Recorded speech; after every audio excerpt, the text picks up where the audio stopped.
नमस्कार। कंसिस्टेंसी और कंट्राडिक्शन, संगति एवं विरोधाभास, इन दो शब्दों के आधार से आज हम ओशो जगत के बारे में चर्चा करेंगे।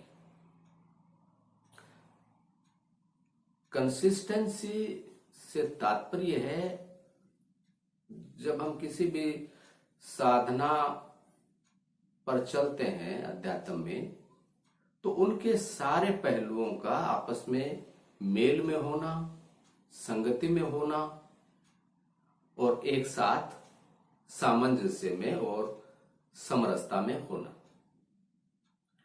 और विरोधाभास से तात्पर्य है कि साधना के जो अंग है, साधना से जो जुड़ी चीजें हैं, वो आपस में टकराएं, उनमें मेल नहीं हो, बेमेल हो, विरोध हो उनमें, और वो एक साथ संभव नहीं हो, उससे संघर्ष पैदा हो। ये अर्थ है मेरा। तो अब इसके आधार से हमें यह देखना है कि ओशो के जगत में जितनी भी साधना पद्धतियों की बात की गई है, उनमें कंसिस्टेंसी रही है या कंट्राडिक्शन। या फिर आप इस बात को यूं पकड़ सकते हैं कि अगर ओशो के जगत में कोई साधक साधना करता है तो उसके जीवन में कंसिस्टेंसी आती है या कंट्राडिक्शन आता है उसके भीतर। इसको ऐसे हम देख सकते हैं। तो कंसिस्टेंसी के साथ क्लैरिटी है, स्पष्टता है, और कंट्राडिक्शन के साथ अस्पष्टता है, कंफ्यूजन है, अनिश्चितता है। ये चीजें साथ चलती है। तो हम देख सकते हैं कि साधक तो पहले से कंफ्यूज होता ही है, अस्पष्टता होती है आदमी में, अनिश्चितता होती है, अस्थिरता होती है। उसको कोई निश्चितता चाहिए होती है, कोई स्थिरता चाहिए होती है कि बात साफ हो जाए, कोई मार्ग मिल जाए, कोई रोशनी मिल जाए। इसलिए तो वह सारी किताबें पढ़ता है, सारी साधनाएं करता है, और शायद मैं भी करता हो। बहुत सारे लोग हैं जो गुरुओं की बातों के प्रभाव में आकर के, और वो जैसे कहते हैं वैसे चलते चले जाते हैं। उनको ये भी पता नहीं कि क्या साधना है और क्या नहीं। बस गुरु लोगों का कोई एक प्रलोभन होता है, लालच होता है, उसमें आगे बढ़ते चले जाते हैं। जो भी स्थिति हो, मगर ओशो का अगर सारा साहित्य है, उसको जैसे मान लो 650 किताबें उनकी बताई जाती है, तो उसमें से आप ये मान लो कि आधी जो किताबें हैं वो आधी किताबों के विरोध में है। कहा जाता है कि सबसे निकृष्ट वक्ता वह होता है जिसकी खुद की ही बातों में उसकी बातों की काट हो, और ये जो बात है वो ओशो पर पूर्णतया लागू होती है। एक जगह वो कोई चीज कहते हैं, कर्मठता की जैसे बात करेंगे, पुरुषार्थ की बात करेंगे, कर्मशीलता की करेंगे, और कहेंगे कि तुम देश का भाग्य बदल दोगे। और दूसरी किताब में अप्रयास और निष्क्रियता और सारा इस तरफ की अजगर करे ना चाकरी, पंछी करे ना काम, और कहते हैं अस्तित्व ही तुमको संभाल रहा है सारा कुछ। ये तो उदाहरण के लिए मैं लिया। ऐसे बहुत सारे जो पहलू हैं उन पे पूरा का पूरा विरोधाभास उनका भरा पड़ा है। तो साधक उसमें पूरा कंफ्यूज हो जाता है।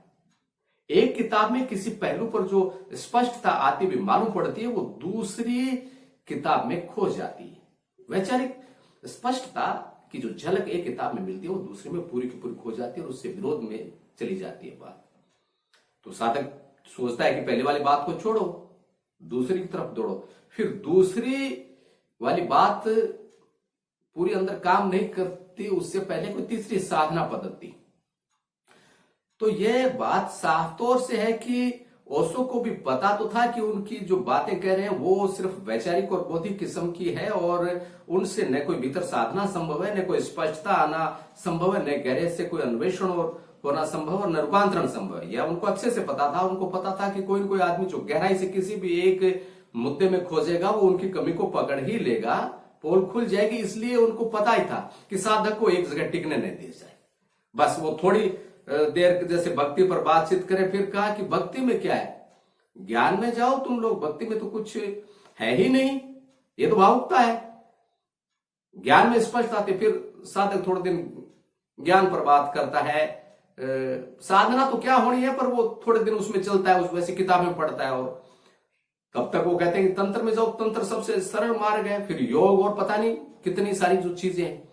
तो उसमें साधक के भीतर किसी भी बिंदु पर स्पष्टता नहीं आ पाती। एक से दूसरा, दूसरे से तीसरा, एक लालच की एक प्रक्रिया चलती रहती है, और लालच के साथ अनिश्चितता, अस्पष्टता और एक अस्थिरता आगे से आगे बढ़ती जाती है। बिल्कुल फिजूल की यह प्रक्रिया है, इसका कोई भी साधक साधना से लेना देना, नियमक ऐसा चलता चला जाता है और यह प्रक्रिया आगे चलती चली जाती है। तो न तो साधक यह देख पाता है कि उसके भीतर वस्तुतः हो क्या रहा है, किसी भी पहलू के बारे में निष्कर्ष ले ही नहीं पाता, अन्वेषण कर ही नहीं पाता, उसकी गहराई में उतर ही नहीं पाता उससे पहले दूसरी चीज।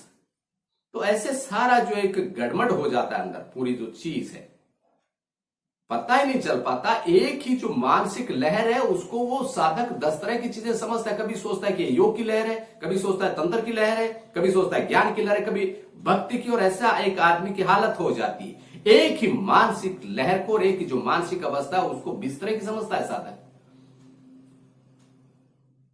और एक तो ये बात विरोधाभास की जो बात है, तो होने तो ये चाहिए कि साधना में स्पष्टता आए, भीतर के सारे विरोधाभास जो पहले से मौजूद हैं वो गिरे साधक के जीवन में, तो वो तो हो नहीं पाते।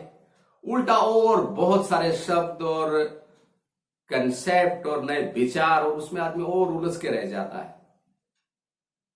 तो ये आगे से आगे जो है उसको खींचे चले जाओ। स्पष्टता के नाम पे और अस्पष्टता हो जाती है, निश्चितता के नाम पे और अनिश्चितता हो जाती है। जहां प्रारंभ में कुछ कम अनिश्चितता होती है, वो अनिश्चितता और बढ़ जाती है। वो जो साधना पद्धतियां जो आदमी अपनाता है उससे और अनिश्चितता बढ़ जाती है। वो एक फिजूल का सारा जो मानसिक व्यायाम है वो चलता चला जाता है, और ये साधक की उसमें हालत बन जाती है। और फिर अनुभव का भी अंदर है, ये ध्यान पद्धतियां और सारा, उससे एक सम्मोहन के और अनुभव अंदर बनते हैं। तो उन अनुभवों को आदमी सच्चा मानने लग जाता है, और उस प्रक्रिया में अंदर कोई खालीपन नहीं आता, कोई खुलापन नहीं आता, कोई जीवन को समझने में और मन को समझने में आदमी समर्थ नहीं हो पाता, स्पष्टता नहीं आ पाती, मन और भी उलझ जाता है, और भी चीजों से भर जाता है। एक शब्द की जगह 100 शब्द आ जाते हैं, वो सारे शब्द अंदर नाचते रहते हैं, और एक अनुभव की जगह 100 अनुभव आ जाते हैं, वो सारे अनुभव आपस में टकराते रहते हैं। तो साधना तो इससे बिल्कुल नहीं कहा जा सकता। पता नहीं कैसे लोगों ने इसको साधना कह दिया, साधना है भी नहीं है।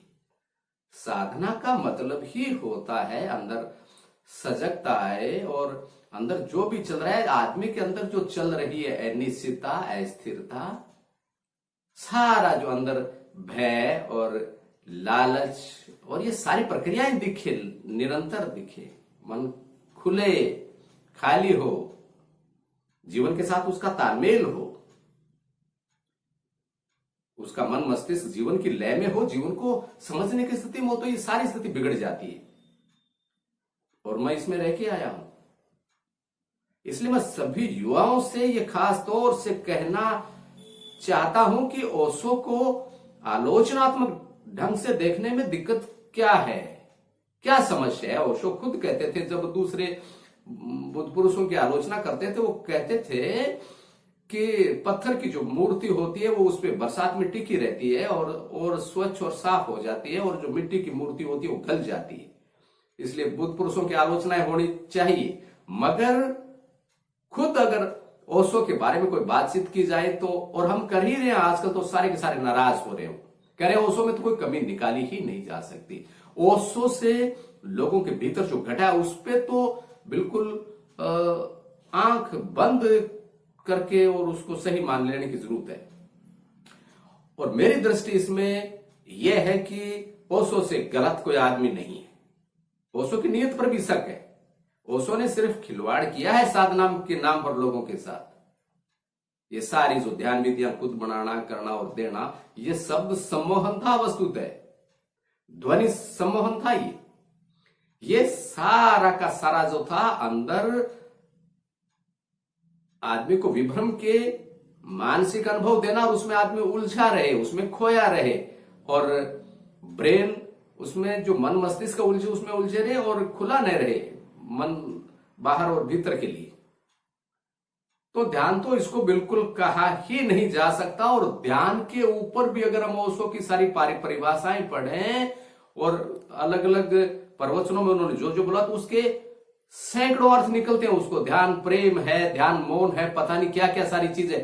तो इन सब में सवाल जो उठता है वो ये उठता है कि साधक अपने भीतर देखे कि जो साधक 10, 20, 30 सालों से उस जगत में है वो कहां खड़ा है, क्या कर रहा है। वो अपने भीतर से इन चीजों को देखे कि उसके जीवन में क्या चल रहा है। उसके जीवन में जो वास्तविक सजगता और शांति और प्रेम आनी चाहिए अंदर से, वाकई जो काम होना चाहिए वो काम हो भी रहा है या नहीं। और मैं इस मामले में स्पष्ट तौर से निवेदन करना चाहूंगा कि वहां यह संभव ही नहीं है। ध्यान की बात ही नहीं है वहां पर। वहां पूरा का पूरा सम्मोहन का और अनुभव का जगत है, पूरा का पूरा। वहां ऐसी कोई सजगता है भी नहीं कि आदमी के अंदर स्पष्टता आ सके, ऐसा संभव ही नहीं है। और आदमी, लोग चाहे कितना भी भोले हो, नादान हो, अपना शोषण करवाने के लिए तैयार हो, फिर भी कोई जागा हुआ जो आदमी होता है वो उनका शोषण नहीं करता। ओशो को तो एक प्रसिद्धि चाहिए थी, इसलिए हजारों लाखों लोगों के गले में उन्होंने अपनी मालाएं लटकवा दी, भगवान घोषित हो गए। और पता नहीं सारा का सारा वो जो करते रहे वो अपनी प्रसिद्धि के लिए, अपने अपने मैं के लिए, और अपना एक जो जगत उनको निर्मित करना था अपने महत्व का, उसमें वो सारा वो करते रहे। मगर इस सब में हजारों लोगों की जो जीवन है वो तबाह हो गए। लोग भी इसके लिए जिम्मेदार है। उन्होंने खुद अपने जीवन को देखते नहीं वो। और वो सही बात तो यह है कि ओशो के धुएं में प्रवेश करने के बाद में आदमी उसको आलोचनात्मक ढंग से और निष्पक्ष ढंग से देखने में समर्थ ही नहीं रह जाता। तो और भी बहुत सारे पहलू हैं जिन पे मैं आगे बात करूंगा बारीकी से। अभी तो एक मोटे तौर से और ऊपरी तौर से हम बातें कर रहे हैं इनमें, आगे मैं एक एक चीज में गहराई से बात करूंगा। तो ये सारी जो स्थिति है उसमें एक बार यही है कि जो भी साधक है वो उससे बाहर आ जाए। अगर वो अपने आप को साधक समझता है, उसके जीवन में सत्य की खोज और अपने मन को सुलझाना अगर इनका कोई भी मूल्य है, तो एक बार उससे बाहर निकल जाए। अंदर रह करके नहीं समझा जा सकता। थोड़े समय तक उनको बिल्कुल चिटकाई दे, अलग रख दे उनको, और फिर देखे कि उसके भीतर इतने सालों में क्या हुआ है, और सारी चीजों को देखे, आलोचनात्मक रूप से देखे। और अगर मेरे जीवन में भी मैंने अगर किसी दूसरे को नहीं पढ़ा होता तो मैं उसी में गोलमाल और सालों तक घूमता रहता, और उसमें ब्रेन जो है वो बिल्कुल निष्क्रिय हो जाता है, एकदम जड़ हो जाता है ब्रेन। अपनी जो प्राकृतिक क्षमताएं होती है उनको खो देता है। उसका सारा, जैसा हम बात करते थे, संतुलन खो जाता है जीवन को समझने का। और तो खासतौर से मैं युवाओं से तो ये बिल्कुल प्रगाढ़ता के साथ और बहुत आग्रह के साथ मैं निवेदन करूंगा कि एक बार प्लीज छोड़ें ओशो को, दूर हटें, और दूर हटकर और आलोचनात्मक ढंग से और मुक्त ढंग से देखें कि ये क्या ये साधना है, कोई साधना चल भी रही है क्या हो रहा है हमारे मनों में। और जिस दिन कोई साधक इस स्पष्टता के साथ और इस खोज के साथ और निष्पक्ष रूप से ओशो को देखेगा, उसी दिन ओशो में कुछ भी नहीं मिलेगा। जब कोई आदमी आंख खोल करके ओशो के जगत के धुएं में देखना शुरू करता है, वो धुआं बिखरना शुरू हो जाता है। वो पूरा धुआं ही है, मानसिक सम्मोहन है वहां पर पूरा का पूरा। इसलिए जब भी कोई आदमी एक खुले हुए और जागे हुए मस्तिष्क के साथ और अपनी जिज्ञासाओं के साथ, संदेह के साथ ओशो के जगत में खोजना शुरू करता है, देखना शुरू करता है, सारी स्थितियों को अंदर उनका अवलोकन शुरू करता है, तो वो जो धुआं है वो बिखरना शुरू हो जाता है। सारा का सारा जो चीजें हैं, अनुभव वो जैसे कोई धुएं के बादल हो, ऐसे चारों तरफ बिखरते हुए और मालूम पड़ते हैं। तो ये सारी जो तस्वीर है, और हम क्यों मान बैठे हैं कि हमारे अंदर जो ओशो से जो स्थिति बनी है वो बुद्धत्व है, क्यों मान बैठे? कोई ठहरा हुआ चीज है क्या बुद्धत्व है? ठहरे हुए अनुभव जो हमारे अनुभव है, जिसमें वर्तमान में बाहरी और जो जीवन ऊर्जा है उनसे हमारा संपर्क नहीं रह जाता, प्रकृति से और जो भी खुलापन है उससे हमारा संपर्क नहीं रह जाता, उसमें संवेदनशीलता की गहराई खो जाती है, अंदर से खालीपन नहीं होता, खुलापन नहीं होता, स्वतंत्रता नहीं होती, गहरा बोध नहीं होता जिसमें हम जीवन के भीतर और बाहर देख सकें, एक पारदर्शी, एक जो चेतना जिसको कहें, खुली चेतना जिसको कहें, तो वो होती नहीं। उसके बिना जो पूरी जीवनता है जीवन की, जीवन ऊर्जा जो है वो हमको महसूस नहीं होती। इसलिए दूसरे ढंग से भी देखें, ओशो के ढंग को स्वीकार करके ही ओशो को न देखते रहें, किसी दूसरी जीवन दृष्टि को भी देखें, किसी दूसरे दर्पण में भी देखें अपनी साधना का चेहरा, और तब पता चलेगा कि वो साधना है ही नहीं, साधना नहीं है, वह समौन है पूरा का पूरा। देखें इसको और बहुत आलोचनात्मक ढंग से देखें। अभी तो हमने बात शुरू की, आगे मैं एक अपने अनुभव जो उसमें घटित होता है और कैसे कैसे सारी प्रक्रियाएं चलती है, उसकी एक एक चीज की बारीकी से बात करेंगे कि कैसे वो स्थितियां बनती है कि आदमी उसमें रात दिन उसमें खोया रहता है। तो अभी तो एक बार यही है कि इन विरोधाभासों से छूटे, बाहर निकल करके देखें, उसों से बाहर निकल जाए एक बार बस, और बाहर निकल के उनको देखना शुरू करें।